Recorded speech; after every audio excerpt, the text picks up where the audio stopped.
penting yang berkaitan tentang kehidupan digital kita.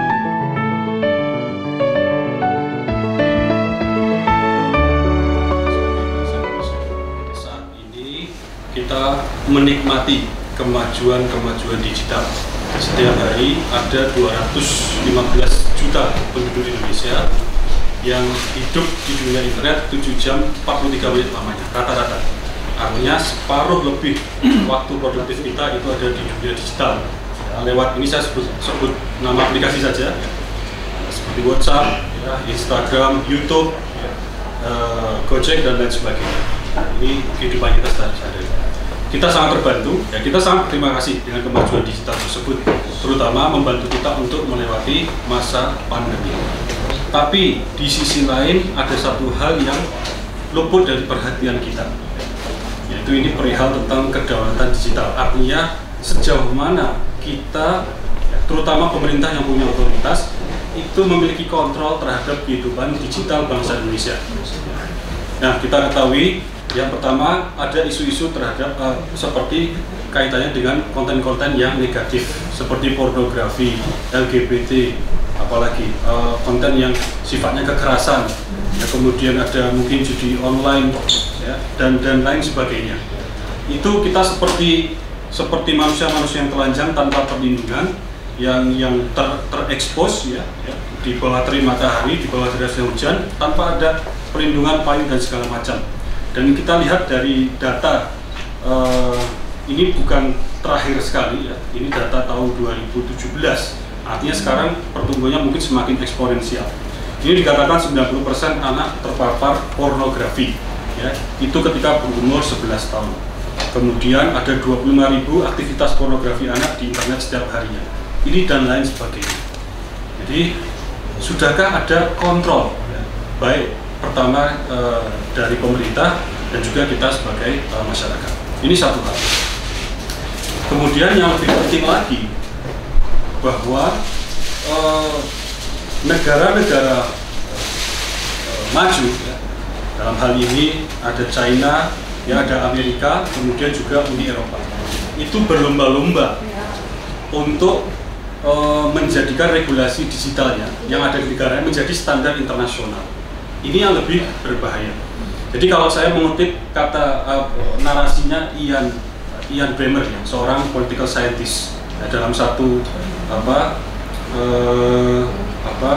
talknya di TED Talk, dia mengatakan bahwa yang akan menguasai masa depan itu belum tentu yang kita pikirkan tadi, belum tentu yang kita pikirkan adalah yaitu Amerika ataupun China. Dia menyebut yang akan memiliki pengaruh besar itu kemudian adalah yang disebut sebagai teknopolar. Apa itu teknopolar? Jadi teknopolar itu adalah perusahaan-perusahaan raksasa yang bergerak dalam bidang teknologi dan IT, digital, perusahaan digital. Karena bayangkan sekarang, kalau di Indonesia yang relevan yang punya Gojek, tambah yang punya Google, yang punya WhatsApp, yang punya apalagi Instagram, yang punya Tokopedia, bilang hari ini kita stop layanan saya, berapa ekonomi yang lumpuh? Barangkali lebih dari separuh dunia ini. Berapa persen komunikasi yang lumpuh? Bayangkan efek yang bisa ditimbulkan ketika mereka yang ada di balik perusahaan digital yang raksasa ini kemudian menghentikan layanan. Artinya mereka punya kekuatan yang dalam hal ini bisa menyetarai bahkan lebih dari otoritas atau negara-negara kepimpinan. Nah, ini disebut teknopolar. Yang lebih bahaya ketika teknopolar kemudian bersatu dengan satu otoritas pemerintah. Dan ini yang terjadi atau yang dilakukan oleh China. Pemerintah China lewat program namanya Digital Silk Road, jalur sutra digital, DSR. Ini adalah satu proyek untuk membangun infrastruktur digital yang melewati negara yang tergabung pada proyek BRI. BRI itu Belt and Road Initiative, itu pengganti nama Uber, jalur sutra yang bangun itu. Nah, Indonesia masuk di zaman Jokowi ini, tahun 2015 masuk dalam proyek BRI, dan juga ternyata China sudah membangun infrastruktur digitalnya lewat perusahaan-perusahaannya, lewat termasuk perusahaan swastanya. Itu jalur-jalur infrastruktur digital, jalur internet, baik di darat maupun di bawah laut. Kemudian juga membangun pusat-pusat datanya, lewat Alibaba, berbagai macam itu sudah ada, mungkin paling tidak ada 4 di Indonesia. Nah ini yang berbahaya ketika kemudian pemerintah ya, asing ya kemudian bersatu dengan perusahaan digital, kemudian menancapkan cengkramannya ke bangsa lain, dan Indonesia sudah mengalami itu, sedang mengalami itu. Jadi ini is happening, sangat berbahaya. Berbahayanya di mana? Dikatakan ya, data saat ini adalah new currency, alat tukar yang baru. Bahkan dikatakan sebagai new oil, sebagai saking berharganya itu dikatakan sebagai minyak yang baru. Dengan data kita bisa membaca profil ya, melakukan mempelajari karakter tidak hanya suatu bangsa tapi level orang per orang. Dikatakan yang menguasai data itulah yang menguasai masa depan. Jadi China dengan segala macam infrastruktur digitalnya dan kemudian produk-produknya, ingat sekarang HP yang merajai Indonesia ya, salah duanya itu adalah produk Cina. Kemudian sudah terbukti dari studinya yang dilakukan University of Edinburgh bahwa 2 produk tersebut, salah satunya Xiaomi, ini ada yang pakai Xiaomi ya. Jadi itu mengirimkan data pribadinya, data sensitif termasuk data pribadi kembali ke China. Jadi mohon berhati-hati. Ya. Itu sudah ditemukan oleh University of Edinburgh di Skotlandia sana. Jadi bukan katanya, ini sudah penelitian akademis. Gitu. Kemudian juga TikTok, ya di satu sisi ada mungkin manfaatnya, tapi juga di-ban oleh beberapa negara karena terbukti mengirim data tertentu, ya, mengambil data tertentu untuk kembali ke China sana. Jadi TikTok itu perusahaan swasta, tapi ingat China adalah negara komunis. Ya. Cengkramannya terhadap perusahaan swasta itu dari ujung kaki sampai ujung rambut. Terbukti Alibaba, Jack Ma kemarin sempat menghilang dan lain sebagainya, itu salah satunya karena. Jadi kembali ke sana tadi bahwa sekarang sudah terjadi ya, infrastruktur digital dari China sudah masuk bahkan menjadi tulang punggung backbone dari infrastruktur digital Indonesia. Nanti dalam waktu yang tidak lama lagi regulasi digitalnya harus mau nggak mau ikuti regulasi digital Cina. Ya. Orang itu alat mereka, itu infrastruktur mereka. Jadi mereka nanti akan melakukan apapun sesuai regulasi yang mereka tetapkan. Dan itu sedang terjadi, ya, happening. Jadi harus kita sadari ya, bahwa ini adalah jalan menuju penjajahan digital. Solusinya apa? Ada 2. Yang pertama tentu yang sifatnya aturan regulasi yang sifatnya besar yang mengatur kehidupan digital kita. Saat ini ada UU ITE, walaupun sering disalahgunakan. Kemudian ada UU data pribadi, transaksi melalui perangkat elektronik dan segala macam, masih berserakan, belum menjadi satu, ya, belum utuh juga, belum terintegrasi. Nah, jadi ini harusnya menjadi proyek prioritas, ya, proyek tanda kutip ya. DPR bersama pemerintah untuk membuat undang-undang yang menjadi payung ya, untuk kedaulatan digital Indonesia, mengatur dari pornografi dan segala macam. Ya. Pornografi itu, ya saya tidak berlebihan, ya ini kebetulan saya belajar di bidang IT. Kalau mau menyelesaikan masalahnya itu cukup simpel dan murah, tidak perlu ratusan miliar anggaran Kominfo itu, ataupun bahkan yang terakhir diajukan 1 triliun. Tapi menterinya sekarang ditangkap, saya nggak tahu kelanjutannya.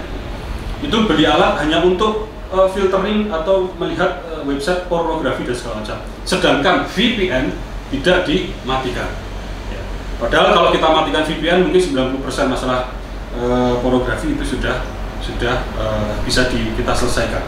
Nah, sayangnya jawabnya Pak Menteri waktu itu, ya kalau urusan VPN kita kembalikan ke keimanan masing-masing netizen. Nah, ini agak sulit dicerna jawabannya. Nah kembali lagi, jadi itu yang pertama harus punya regulasi nasional untuk mengatur kehidupan digital kita tentang jam penggunaan internet ya untuk anak-anak muda kita. Kemudian VPN itu VPN yang listed, yang terdaftar, bukan yang bebas dibuka, sehingga akses porno itu bisa terhadap pornografi bisa dihapuskan dan segala macam. Itulah regulasi yang kita butuhkan. Ya. Mengatur anak umur 11 tahun ini yang sekarang datanya terpapar pornografi itu mulai anak umur 11 tahun, ya kita atur ya anak umur 11 tahun itu bisa ngapain saja ya, bisa main game online itu seperti apa gamenya dan segala macam, belum ada aturan. Padahal lewat chatting game online itu pornografi dan pedofili juga masuk. Ini sekarang di tengah kita, di tengah anak-anak kita ya, yang saat ini setiap hari mengakses internet 7 jam 43 menit. Jadi ini kebutuhan agenda, ini adalah agenda mendesak bangsa ini. Yang kedua, solusinya adalah ya, kita mulai dari keluarga. Tentu dari mulai keluarga itu artinya kita terhadap anak-anak kita, terhadap keluarga kita menggunakan internet ini secara bijak. Ya, kita harus mengajari ya, penggunaan HP dan segala macam itu harus ada aturan dan segala macam. Ini saya pikir tidak perlu dielaborasi terlalu jauh.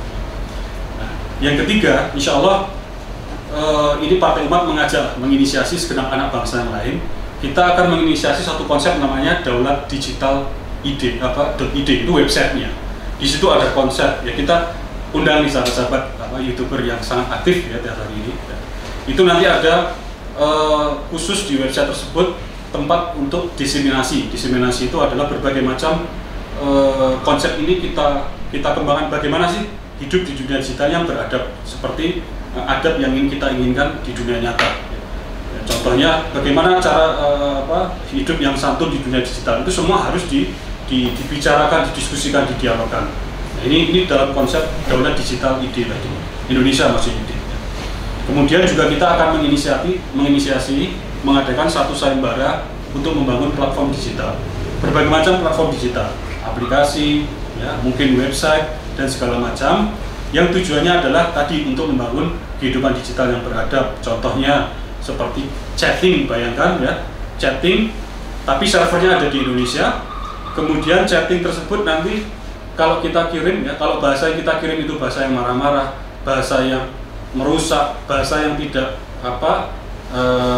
terlalu baku, umpamanya kita kirim untuk guru, untuk dosen, itu bisa dengan otomatis dengan AI kemudian diperbaiki sebelum dikirim. Terlebih kalau itu yang sifatnya gambar-gambar porno, otomatis dia tidak bisa dikirim. Nah ini satu aplikasi yang saya pikir akan membangun peradaban yang sehat dalam dunia digital Indonesia. Jadi kita bayangkan WhatsApp tapi buatan anak Indonesia, servernya di Indonesia, dan kalau ngirim ke orang tua dengan bahasa tidak sopan bisa tergantikan dengan sopan sehingga anaknya belajar, orang tua juga tidak marah dan segala macam. Itu sepertinya kecil tapi akan sangat penting. Itu contohnya yang akan kita bangun dalam kerangka kegiatan namanya hackathon. Ya, ini istilah teknis saja, yaitu sayembara membangun software yang kita buka pendaftaran, anak-anak muda bisa bergabung. Kemudian dari situ kita harapkan nanti mendapat pilot project dan pilot team untuk mengembangkan ke depan. Jadi tadi 3 kira-kira solusi alternatif untuk kita harus segera ya, terhadap agenda mendesak bangsa ini berkaitan tentang kedaulatan digital. Jadi kita harapkan ya dari saluran yang banyak followernya ini, banyak subscriber ini, kemudian bisa nanti tersampaikan ya, ke segenap anak bangsa yang lain.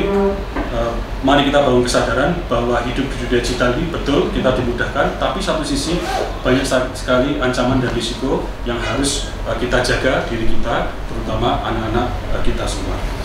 Kemudian harapannya kepada para pembuat keputusan, pembuat undang-undang, ini bisa menjadi prioritas ya, walaupun sekarang sibuk di tahun politik, tapi ingat amanah masih ada setahun lagi ya. Nggak kurang ya, tapi ini harus menjadi satu prioritas regulasi tadi ya, baik eksekutif maupun legislatif. Yang ketiga, jangan menunggu besok kalau bisa hari ini, jangan menunggu sore kalau bisa pagi ini ya, kita buat bersama aplikasi-aplikasi, platform-platform digital untuk membangun kedaulatan digital di kehidupan bangsa Indonesia. Kiranya demikian, terima kasih. Assalamualaikum warahmatullahi wabarakatuh.